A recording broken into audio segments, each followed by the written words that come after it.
दशरथ जी को आमंत्रित नहीं किया गया। यही प्रसंग आपके सामने पेश है। और प्रसंग की शुरुआत कहां से होती है कि जनकपुरी में एक मायावी राक्षस एक सुअर का भेष बनाकर रहता था।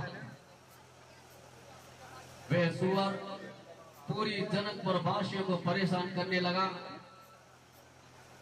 तो जनकपुर की लड़ाई आपस में बातचीत करती है और बतलाती है। क्या कहती है? क्या कहती है भैया? भारी हो गए भाईली सुअर ने बदला पाराड्यो। कैसे कैसे?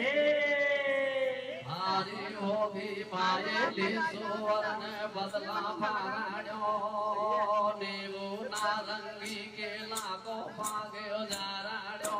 भारी होगी भाईली सुअर ने बदला पाराड्यो। नींबू नारंगी केला को भागे जाराड्यो। भारी होगी भाईली सुअर ने बदला पाराड्यो। नींबू नारंगी केला को भागे जाराड्यो। भारी होगी भाईली सुअर ने बदला फाराड्यो। अरे नींबू नारंगी केला को बात उजाड़ो। जनकपुर की लड़ाई आपस में बातचीत करती है। और क्या कहती है? क्या कहती है भैया? दे दे कासे कांदे दे बोते ओते पात बेच नहीं खावे। कैसे? आंदे दे दे कासे कांदे दे बोते ओते पात बेच नहीं खावे। या ओ रामी ओ बदलाय चौड़ वो दांड वो पाड़े।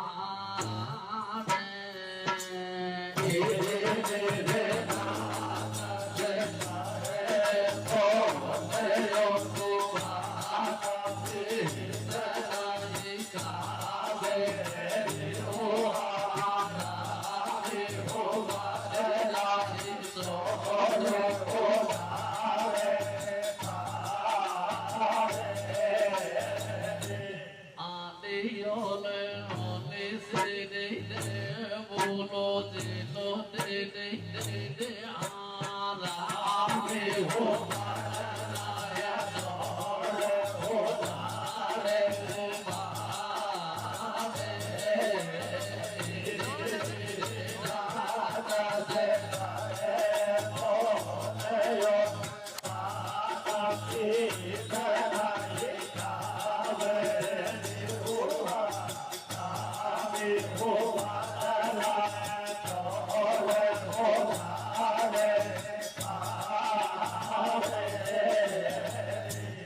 और जनकपुरी में देख कई सोचे सागर आवे।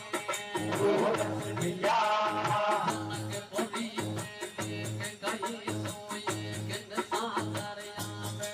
बोले पेट खोल पलावे। भैया ओ भाग्यो यारो बेटा देख को नहीं जावे। भैया आली महलन कर रखावी देख देख गवावे। पहुंचा महलन में जे राजा दोनों बदलावे। आली के ऊपर एक बाग में आओ। आली के ऊपर एक बाग में आओ। और नारंगी कभी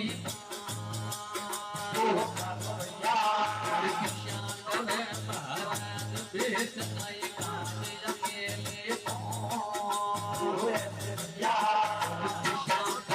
महाराज बेच नहीं खाते अकेले कर दियो बाग तोड़ दियो पेट समेले समेले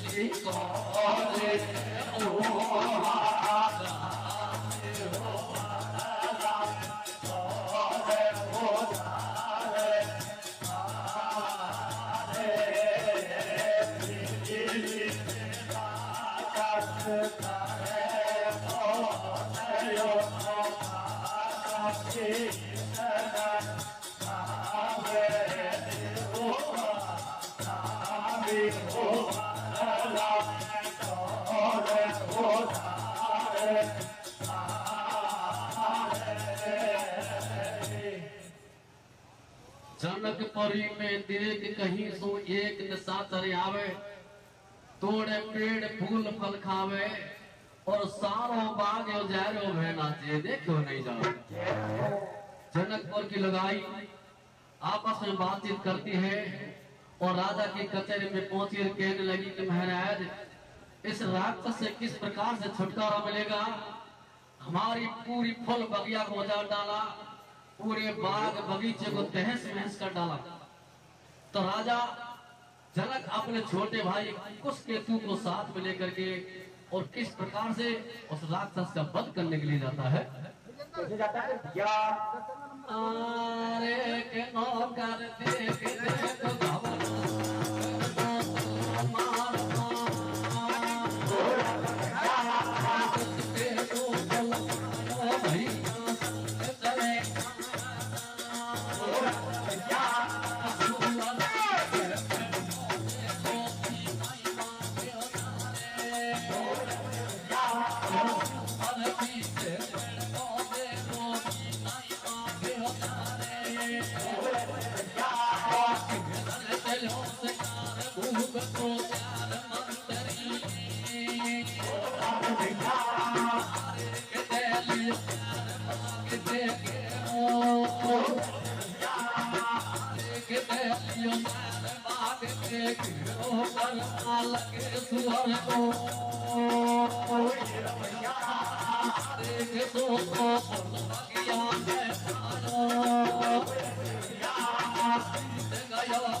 नौकर देख देख घबरागा, फिर तो चलो मारवा राजा और कुशकेतु बुलवायो भैया संग चलेंगे आज।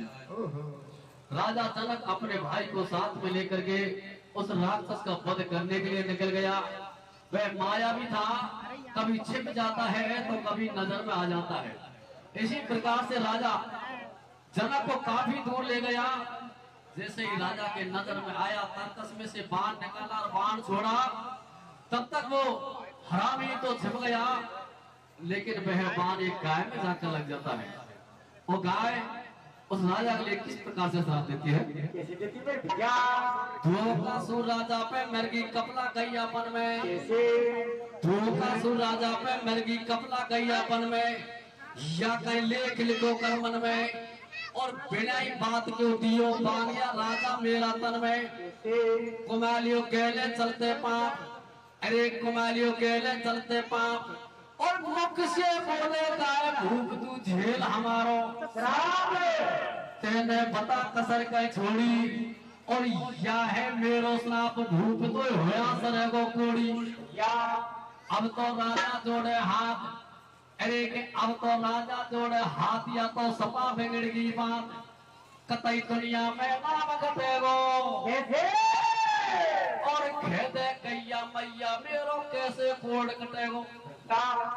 गाय भवानी बोले राजा मैं समझाऊं तो, और तेरो कोड कटा दे कोई सतवंती तिरिया होए, कच्ची कागर कच्चो धागो पानी खेच न भावे, और वाई पानी सु राजा तेरी काया अमर पावे।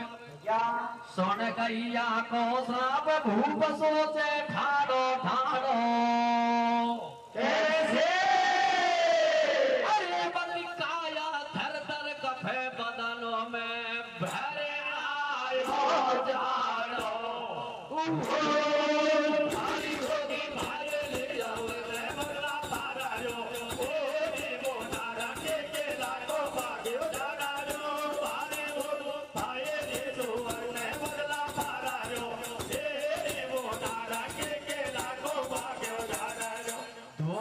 राजा पे मरगी कपला गैया बन में, या कहीं लेख लिखो कर मन में।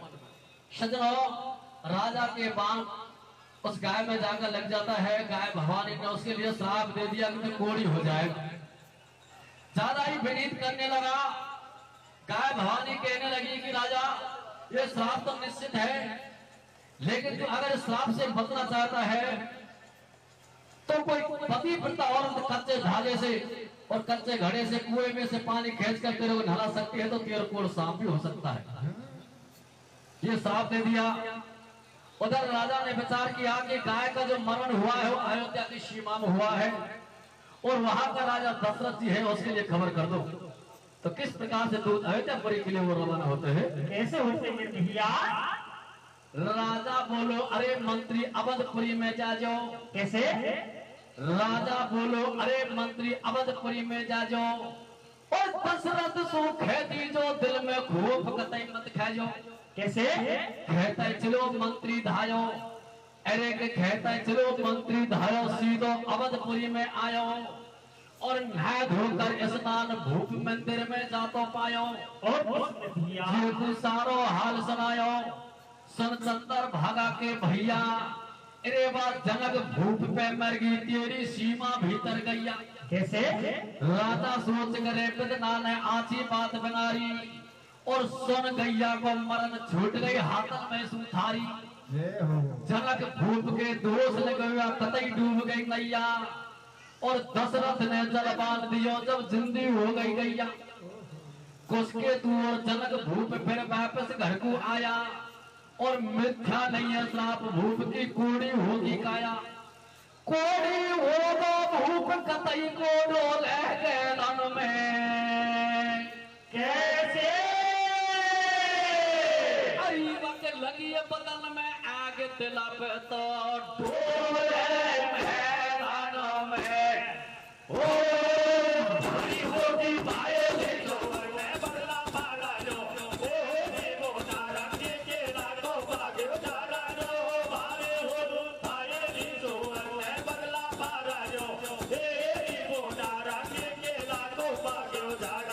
राजा बोलो अरे मंत्री अवधपुरी में जा जाओ, और दशरथ सुख है दी जो दिल में खूब कतई मत खाजो।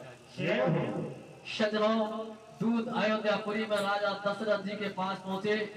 उस समय वह राजा पूजा पाठ करने के लिए मंदिर जा रहा था। जैसे ही दूतों ने अशुभ समाचार सुनाए, राजा के हाथों में से पूजा की थाली छिटक पड़ी, और विचार करते हैं ये तो अनर्थ हो गया, क्योंकि अयोध्यापुरी में गाय बहुत पूजनीय है। राजा ने थोड़ा सा जल मंत्री को लिए दिया, कहा भैया इस जल को आप गाय के ऊपर डाल देना, उसकी मूर्छा दूर हो जाएगी। उस जल से गाय की मूर्छा तो दूर हो जाती है, लेकिन उसी वक्त राजा जनक के शरीर से कोढ़ उत्पन्न हो गया। जैसे ही जनक महल के अंदर गया, जनक राजा की घरवाली सुनैना कहने लगी कि महाराज आप शिकार खेलने के लिए गए थे, तब तो काया बिल्कुल शेर की कोड़ी कैसे हो गया? तो क्या कहता है और रानी कैसे समझाती है? आते तेरे रानी और राजा शेरी बातें रावे वो समझ नहीं। आवे तेरे भैया आते तेरे रानी और राजा शेरी बातें रावे वो समझ नहीं आवे। कैसे ढोला तेरे तारे में वो घोड़े तो जावे।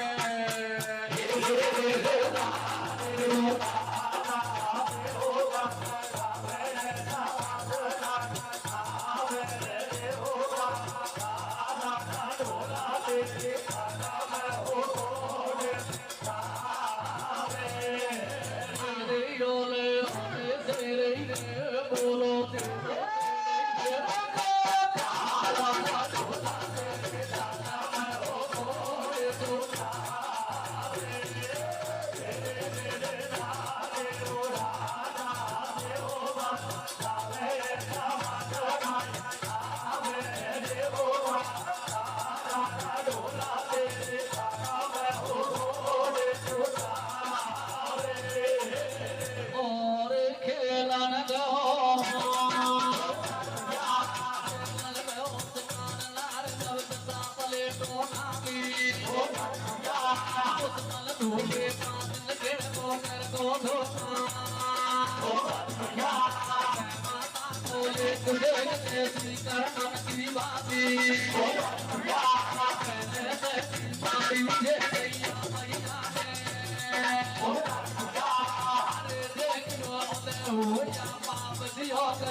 शिकार नार जब दिशा पलेटो खागी और दुश्मन धोखेबाज निकल धोकर को धोखा वादी राजा कहने लगा रानी मैं एक राक्षस का वध करने के लिए गया था, वह मायावी था, उसने मेरे साथ में छल कर दिया। मैंने बाण तो उस राक्षस में मारा था, लेकिन उस गाय में जाकर लगा और गाय ने मेरे लिए श्राप दे दिया कि कोड़ी हो जाएगा। और उस भवानी ने यह भी कहा था कि कच्चे धागे से कोई पति व्रत औरत कच्चे घड़े से और कुएं में से पानी खींच कर तेरे को नहा सकती है तो तेरे कोड़ साफ हो सकता है। अगर तुम पति व्रत औरत हो तो इस कार्य को कर सकती है। रानी कहने लगी बस महाराज यह की मत हो। रानी फटका के मना कर देती है। राजा ने आदेश दिया कि कल पूरी जनकपुरी को एकत्रित की जाए। तो किस प्रकार से कैसे आदेश करते हैं बेटा? राजा बोलो अरे मंत्री मैं समझाऊं तो कैसे? राजा बोलो अरे मंत्री मैं समझाऊं तो अरे पिपलाई में देखो कोई सतवंती तिरिया हो कैसे? या जनकपुरी में देखो कोई सतवंती तिरिया हो या पानी लिया पिला दे मोए जैसु कंचन काया हो सारी मिटे जीव की ज्यादा और मानो वो एहसान जन्म तक राज मिलेगा आधा आधा। सन राजा की बानी मैडम ओडी सोडी डोले सन राजा की बानी मैडम ओडी सोडी डोले कोई सु कोई को बोले और आसो फंदो फेंको या तो राजा धर्म सतोले काम की बेटी सभी लोग आई, अरे काम की बेटी सभी लोग आई और सन्नाटो सो छेगो सब कुछ श्याम सूंगो भाई। या जनता बोली राजा हम तो डोले ठोकर खाती और तेरी प्रिया है सतवंती तो ही पे ध्यान लगाती। या राजा सोचे मन में या तो हाथ बैठ गो सारो मेरो कैसे कटे जमारो ए रे चर्चा घर घर में कैसे ए रे चर्चा घर घर में चले रे दिल बैठी मोरू घरे मारे चर्चा घर घर में भाई भाई रे चर्चा घर घर में चले रे बैठी मोरू घरे साथी कहते माता ने दावेदार ढाका की कैसे ना कहना साथी कहते माता ने दावेदार ढाका की कैसे और मैंने जानी तू सतवंती सत्य बता दे मोय हरिहर सत्य बता दे मोय मैंने जानी तू सतवंती सत्य बता दे मोय हरिहर सत्य बता दे मोय और मैंने जानी तू सतवंती सत्य बता दे मोय हरिहर सत्य बता दे मोय मैंने जानी तू सतवंती सत्य बता दे मोय हरिहर सत्य बता दे मोय और कानो बैंगन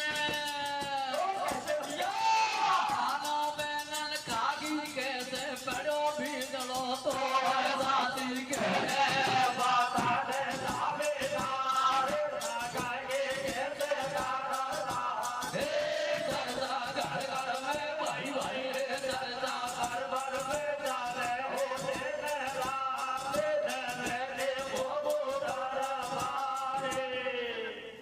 राजा बोलो अरे मंत्री मैं समझाऊं तो और या जनता में देखो कोई सतवंती तिरिया हो। राजा ने आदेश दिया कि जनकपुरी के अंदर कोई भी पति प्रता औरत मेरे को नहा सकती है उसके लिए आदर आदि किया जाएगा। जैसे ही अनाउंसमेंट हुआ तो जनकपुर की लोग आपस में बातचीत करने लग जाती है, बहना मैं यासु खंडित तुम्हें वासु खंडित। पूरी जनकपुरी में भी एक भी पति प्रता औरत नहीं निकली।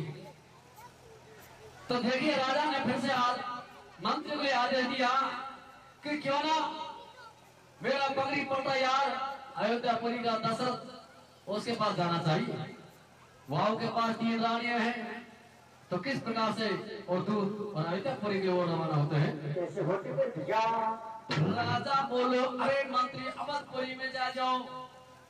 राजा बोलो अरे मंत्री अवधपुरी में जा जाओ और दशरथ भाई लाखों मेरो सारो हाल सुना जो। या कहता चलो मंत्री ढायो अरे के कहता चलो मंत्री ढायो सीधो अवधपुरी में आयो। राजा दशरथ सु बतरायो और जनक भूप घबरा को आचो रुपो जीव कूदायो।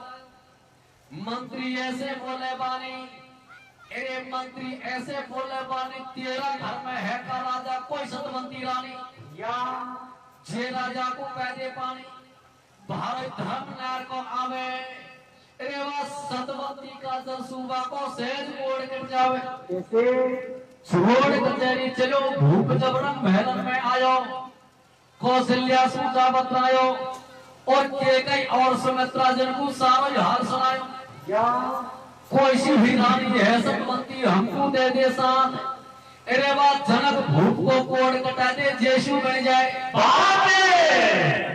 सब रानी ने हुक्म सुनायो ढोला तू कोने फेंकायो।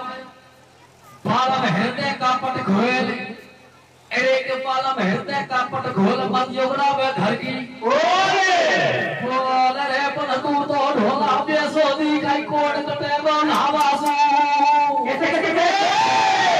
तू तो ढोला बेसोदी कई कोड़ कटे गो नावासू काया कंचन की हो जागी दवा खिलाया सो तू तो ढोला बेसोदी कई कोड़ कटे गो नावासू काया कंचन की हो जागी दवा खिलाया सो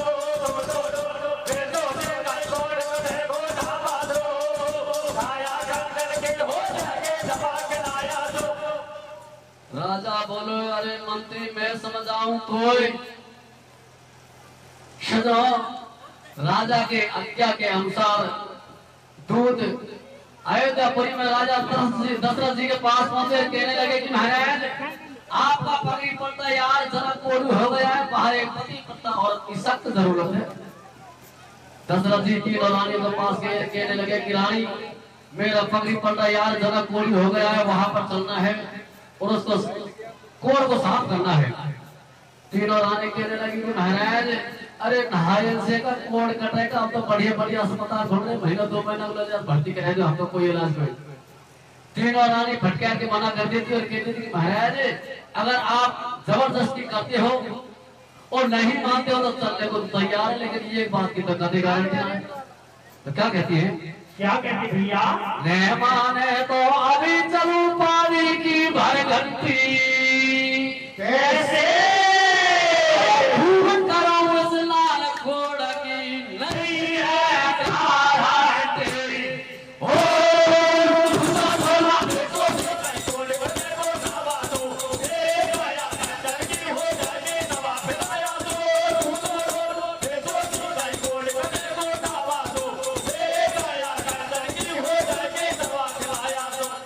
तीनों रानी कहने लगी कि महाराज अरे चलने को तो तैयार है, लेकिन कोड़ कटे कटे न कटे कतई गारंटी ना। तीनों रानी फटका के मना करती थी। और क्या कहती है? क्या कहती है भैया? आदे तेरी आओ नाच गाइयो भटकार बार नहीं बाबे मेरे भैया तेरी आओ नाच गाइयो भटकार बार नहीं पावे बेटा ओ सासू कोई जायो मुँह पे सो गाना साथ को आवे।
बोली व्यर्था बलम का हेतु अकरो और एक दला माथे के ऊपर चढ़ गो गई। के कैसे पूछा तो के गई कहने लगी कि महाराज मेरे को तो नहाते समय एक कपड़े के ऊपर एक बंदरी के बच्चे ने पेशाब कर दिया, मेरा 700 घंटे। कौशल्या को नंबर आया। कौशल्या कहने लगी कि महाराज मेरे को तो नहाते समय एक पराये पुरुष ने देख लिया, इस कार्य को तो मैं भी नहीं कर सकती। और सुमंत्रा को जब नंबर आया, सुमंत्रा कहने लगी कि महाराज वो को तो सब दुनिया ही जाने, क्योंकि राजा बासी को छोड़ करके आपके नाम को चूड़ा पहना, मैं इस कार्य को कैसे कर सकती हूँ। तीनों रानी फटकार के मना कर देती है। राजा दशरथ जी उदास होकर के महल की गेट की तरफ बैठ गए। तो देखिए अभी क्या होता है। क्या होता है भैया? राजा सोचे मन में या तो काम छान लियो सारो। कैसे? राजा सोचे मन में या तो काम छान लियो सारो, मेरो कैसे कटे जिमारो। फिकर में भयो उदासी छागी, अरे फिकर में भयो उदासी छागी। और जब तक औरत भंगी की मां झाड़ू देवा अभी जे राजा सो खेवा लागी। और काई फिकर महाराज आपकी काया क्यों कुम लागी। भैया दशरथ जी ने पा भंगन को बात बताई सारी। और मत घबरावे राजा या तो छोटी सी बीमारी। कैसे? भंगन ऐसे बोले थारी चिंता दूर हटा दूं। अरे बात जनक भूख की काया में से जाति कोड कटर। राजा सुनता ही होगो राजी। और सारा गांव नाट को भंगन देने जीती बाजी। मीठी लगी भूख को बोली। और अब सू पीछे तू को झारे पहला भैंस ढकोली। अवधपुरी में सारी दुनिया है मतलब की भाड़ू। और अब सू पीछे ए हाथन में तू मतली जो झाड़ू। आजा मैन हमारो खेनो। और बाजू बंद हमेल कोंदली पैर से टेटो खेनो। हो जा तू झटपट तैयार, अरे के हो जा तू झटपट तैयार। गले में पैरों नौ लगे हार। गजब तयो सो तोर महल में बा अलबेली गो। कैसे? अरे भंगन रानी बनी खिलो जैसे फूल चमेली को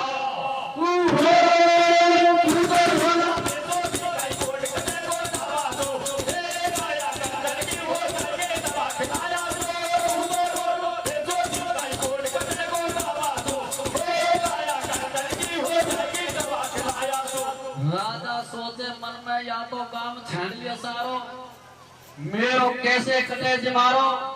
फिकर में भयो उदासी छागी। और जब तक औरत भंगी की मां झाड़ू देवा। आगी उस समय मेहतारी का झाड़ू देने का टाइम हो गया। मेहतारी कहने लगी कि महाराज और दिन तो आप कमल के फूल की तरह खिलते थे, आज ये चेहरा क्यों मर जा रहा है। महाराज दशरथ जी कहने लगे कि मेहतारी मत पूछो आप, मेरा पगड़ी पर तैयार राजा जनक कोड़ी हो गया है। वहां एक पति पत्ता औरत की जरूरत है। जनक की घरवाली वो भी पति पत्ता औरत नहीं। पूरे जनकपुरी में भी एक भी पति पत्ता औरत नहीं। और तीनों रानियों में से भी नहीं।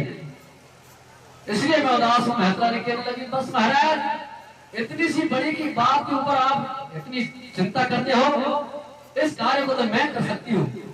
राजा प्रसन्न हो गया। दशरथ जी ने अपने तीनों रानियों को घेने गांठे जेब और कपड़े से उस महत रानी को इतनी सुशोभित बना दिया कि राजा दशरथ जी महत रानी की तरफ तक तकी लगाकर देखते ही रह गए। तो महत रानी और राजा दशरथ जी से क्या कहती है। क्या कहते हैं भैया? ओ मारा तो मोड़ा माई जागे मारा गाई जात तो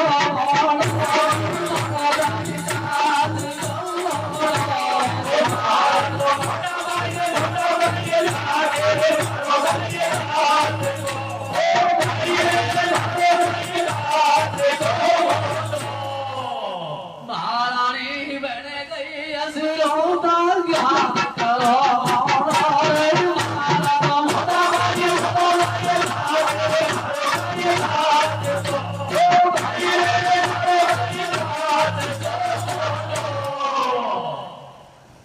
रानी और रानी बनकर के और राजा दशरथ जी के साथ में और जनकपुर की ओर किस प्रकार से रवाना होती है। कैसे होती है भैया? राजा दशरथ चलो साथ में ले ली भंगन रानी। कैसे? राजा दशरथ चलो साथ में ले ली भंगन रानी भैया और बैठ चली डोली में तिरिया कोई न कोने बेचारी। और कैसे? पहुंची जनकपुरी में चार, अरे के पहुंची जनकपुरी में चार भेड़ा का होगा नर। भैया कच्चो धागो लाओ या मैं कई बात की ढील। कैसे? और दूर दूर की दुनिया भेड़ी सब होगी तहसील। थारी होगी भंगन रानी, अरे के थाली होगी भंगने वाली, खींचो कुआं में सुपारी। भैया और है भाभी में शक्तिशाली, दुनिया ने न जानी। कैसे पानी जनक धूप को पायो, क्या अरे के पानी जनक धूप को पायो, जब राजा को कोड़ कटायो। कैसे मन में करे बेचार नार भाग्य के नहीं गल्ला, कैसे और भक्ति ऐसी हो प्रीतवा मोरे मन में हल्ला हो।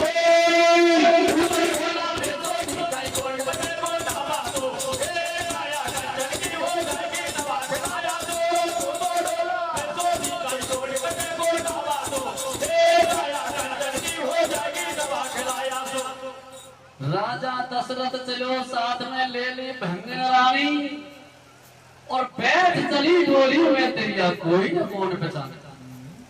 महत रानी को इतनी सुशोभित बना दिया कि कोई पहचान नहीं सका कि ये महत रानी है।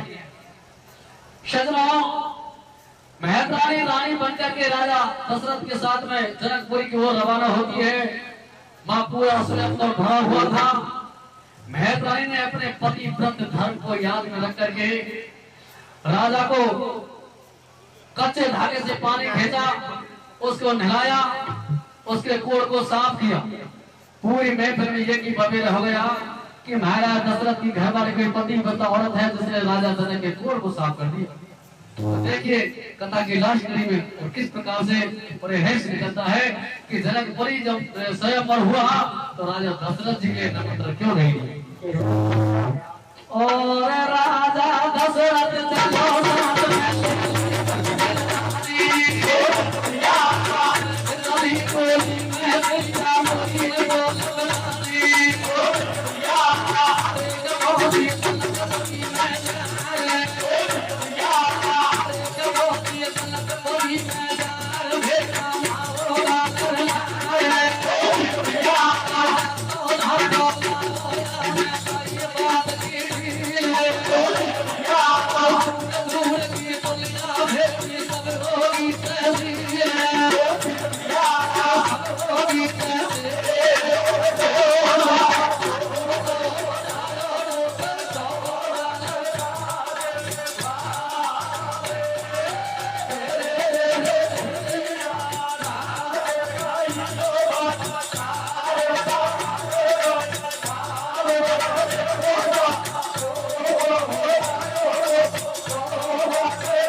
इस प्रकार से राजा जनक का कोड़ साफ होता है।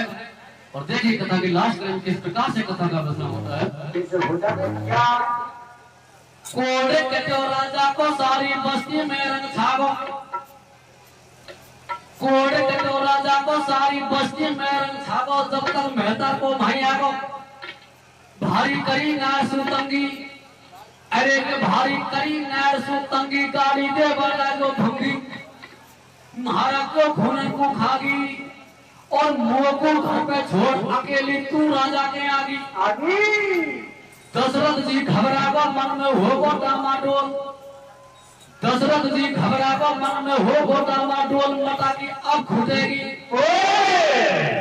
के मेहतर थोड़ी सी कम खजाना समझावे बापू राजा। और 55 वर्ष बाजे बाजे तरह तरह का बाजा, भंगी का खेवासु सारी दुनिया ने न जानी। अरे भंगी का खेवासु सारी दुनिया ने न जानी। है दशरथ बड़ा होशियार बना लिया भंगी पुरानी। कैसे सब दुनिया घर गई हो नगरी में जय जयकार, सब दुनिया घर गई हो नगरी में जय जयकार। और छूट लगे बाद सिया को भाव हो तैयार। जनकपुरी में सिया सुनो कर राजा ने किया कैसे, और यही कारण से दशरथ जी को लौट नहीं दिया।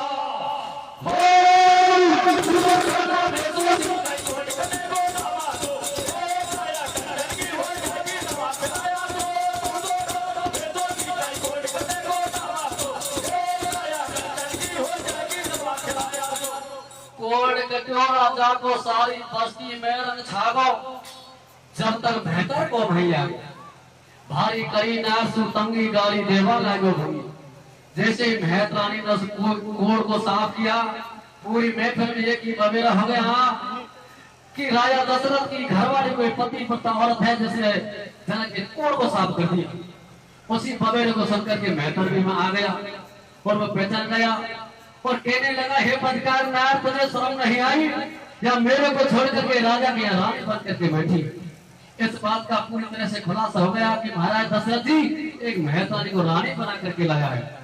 सज्जनों, जनकपुरी में जब स्वयंवर हुआ तो राजा दशरथ जी के लिए इसीलिए निमंत्रण नहीं दिया गया कि कल के जाए राजा दशरथ जी कोई मेहतर के लड़के को यहाँ ले आएगा तो सीता जी की शादी करके ले जाएगा। कथा करना सब यहाँ को ले जाते। हाँ, तू बेगो आजा कंजोल्या जनकुन सा घर में सोगो रे। कैसे कैसे? अरे तू बेगो आजा कंजोल्या जनकुन सा घर में सोगो रे। न्यातिर जीजा जी को नंबर पूरो होगो रे। तुम न्यातिर जीजा जी को नंबर पूरो होगो रे।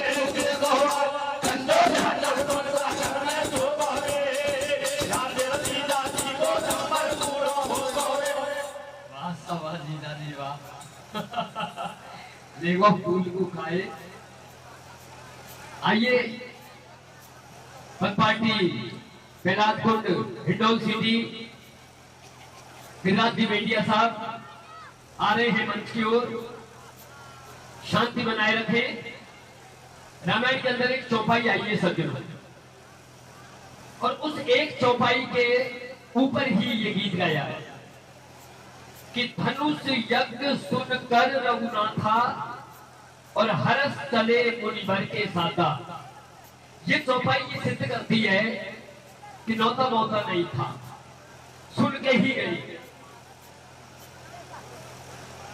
धनुष यज्ञ सुनकर रघुनाथा और हरस चले मुनिवर के साथा। विश्वामित्र जी के साथ राम लक्ष्मण यज्ञ की चर्चा सुनकर गए कि जनकपुरी में यज्ञ हो रहा है। इसको लेकर हमारे कवियों ने विभिन्न प्रकार की कथाएं ढूंढी, छोड़ी। क्या नौता क्यों नहीं था? कोई ने किस प्रकार से लगाई, कोई ने किस प्रकार से लगाई। चौपाई ये जरूर कहती है कि नौता नहीं था।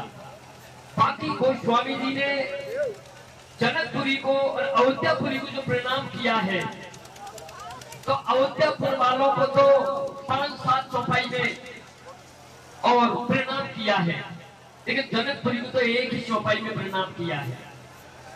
उनको जनकपुरी के अंदर कुछ खराबी नहीं दी थी, इसलिए एक ही चौपाई में और वंदना किया। बंदऊ अवधपुरी अति पावनी और सरयू सरकली कलश न सावनी।